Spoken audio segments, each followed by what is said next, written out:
Maintenant, donc, dans cette partie, on va voir la fonction group by, qui est une fonction très importante qui permet de regrouper les données par, un groupe, hein, d'accord? Donc, il permet de diviser les données selon groupe. Par exemple, d'accord, on va voir les group by, on va utiliser le champ sexe,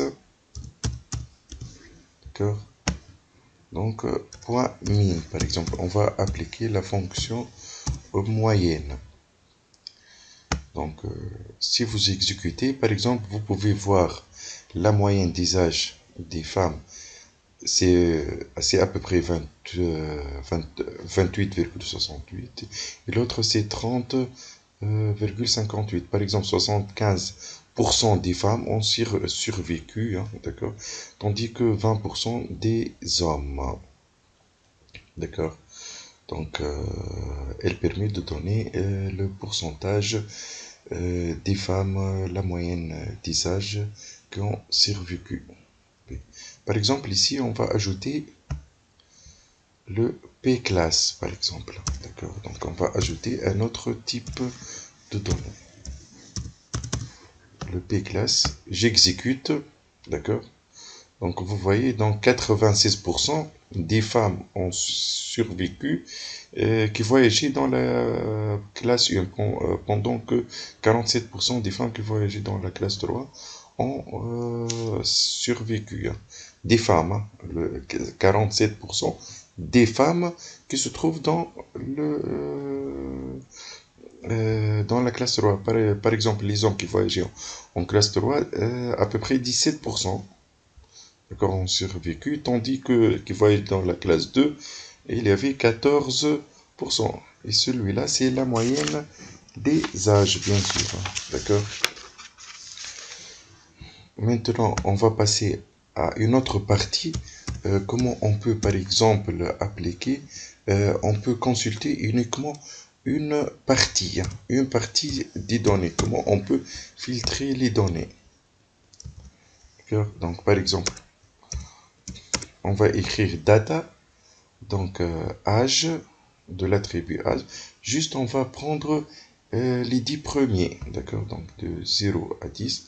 Donc, juste, on veut voir juste les 10 premiers, par exemple. Ici, c'est de type float parce qu'il y a des virgules. Tout à l'heure, dans la vidéo précédente, on a vu le type entier, int 64, d'accord, donc le détail. Par exemple, si on peut appliquer aussi la possibilité de faire, par exemple, euh, on veut voir les enregistrements qui sont inférieurs à 18, c'est-à-dire les mineurs, hein, vous voyez. Celui-là, non. L'autre, trou, d'accord. C'est de suite. Donc, il a âge inférieur à 18, celui-là. Et les autres, c'est remplacé par du type booléen, c'est-à-dire le type booléen true or false. Donc, de data, comme vous voyez ici.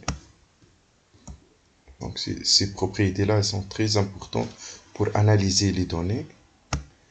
Exécuter. Comme vous voyez ici, il va nous afficher juste, on a euh, les garçons et les filles, hein, les mineurs qui voyageaient dans, dans le bateau, d'accord. Il y a 154 uniquement, d'accord. Donc, vous voyez, c'est le numéro 1, 2, 53, 54, ainsi de suite. Donc, il a sélectionné ceux qui sont inférieurs à 18 ans. On veut par exemple les diviser par classe, hein. On peut les diviser par classe pour connaître les garçons qui voyageaient dans chaque classe. Bien sûr, on doit ajouter value counts pour compter. Donc value counts et exécuter. D'accord, comme vous voyez, donc tout à l'heure on a vu c'est 154, donc vous voyez 106 dans la classe 3, 33 dans la classe 2 et 15 dans la classe 15. D'accord.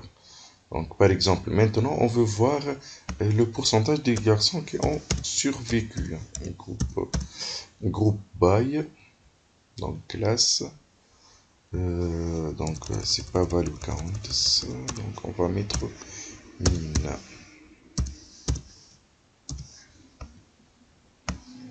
Exécuter. Donc, groupe by ici.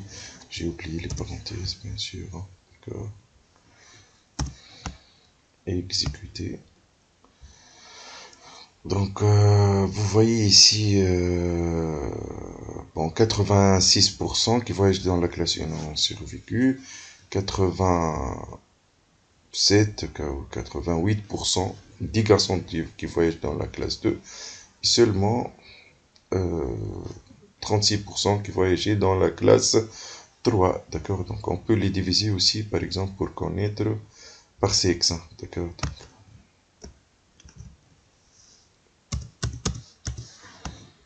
Par sexe exécuté, d'accord? Donc,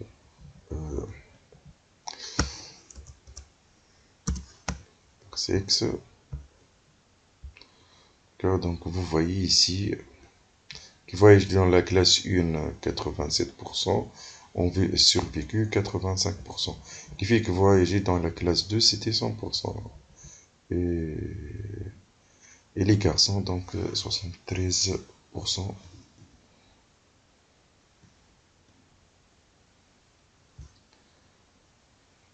D'accord?